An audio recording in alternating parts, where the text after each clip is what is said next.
Suzanne and Jan, want to leave Europe and dive into the adventure of Africa. We've been traveling for about 3 weeks in Morocco now, along the east coast. Our journey through Africa to reach Tanzania takes us along the west coast through many countries unknown to us. In this episode, we continue via Marrakech to the southwest of Morocco.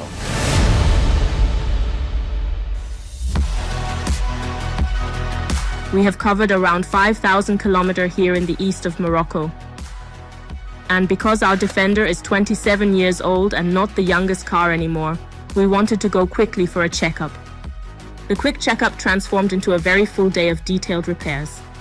We finally managed to repair the lock on the back door, and the Defender was raised by 5 centimeters at the back, since we're carrying quite a bit of weight.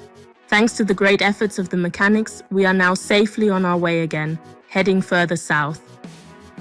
The journey takes you over the Atlas Mountains with over 2,000 meters in height. More specifically, to Ouarzazate, the film city of Morocco. Gladiator or various scenes from the popular series Game of Thrones were filmed here. We are stopping tonight in the desert of Ouarza something. I can't pronounce the word. Ouarzazate.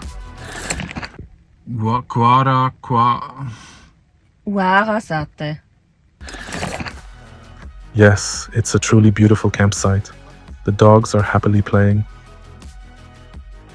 And it's wonderfully nice and quiet. Occasionally a motorcyclist, but otherwise it's a dream here. After recharging, we head from the country to the city. Marrakech. The complete opposite of what we've experienced so far. So many people. Brutal volume. Just insane. And I'm telling you one thing. Don't support that crap with the snakes, with the monkeys. Lifting up a small monkey, that's simply garbage. I understand we're in a different country, and that's how things operate here. But the tourists who choose to support that, they will promote that over the next few years.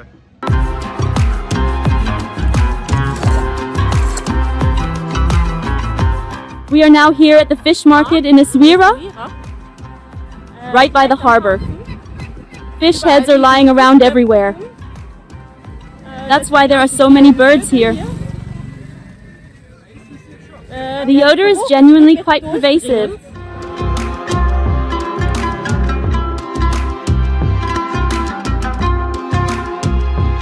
When you're out and about in the city and thinking of parking your vehicle by the roadside, there's a very high probability that some guy will stroll up to you and insist that you need to pay a certain fee for parking there. I tell him that you won't pay for this, and if he still insists, then I just say, hey, let's go to the police and see how that works out. And usually they give in then. But what's normal is that there are fenced parking spaces, you pay there, but it's also very clearly marked. It's clearly marked with parking, and that's the service you pay for. Normally, for an entire day, you will pay approximately 50 Moroccan dirham. So don't let yourselves be fooled. Approach it with sense. The best thing about Morocco? Definitely the open, friendly locals. With each day, we get better at French and can communicate even more with the people. On almost every street, you can buy fresh vegetables and groceries, pomegranates, avocados, onions, drinking water, etc. Each small stall is specialized in something. This makes shopping on the roadside enjoyable. Owing to the Muslim faith, you won't find any alcohol or pork products available. Since at some point I definitely wanted to enjoy a glass of wine again, the research began. During that occasion, we uncovered a somewhat shady side entrance to an extra alcohol storage section at Carrefour. Completely hidden and without any signs anywhere, there were no directions at all. What truly helped us were the helpful reviews on Google Maps. A single click on alcohol as a keyword, and you immediately had a fantastic set of directions guiding you to the basement or side entrance. Only available in larger cities. However, many locals also shop there. The shop is indeed truly doing quite well. The level of interest must be higher than what some people officially assume or believe. You are even able to pay by card there, which is quite uncommon in Morocco. Even for the highway toll, you always need cash. Along the entire journey through Morocco, we passed many checkpoints. The police checks on our trip have always been very nice. It's just important to stick to the speed limit, drive slowly up to the checkpoint, and always have a smile and all the necessary documents ready if needed.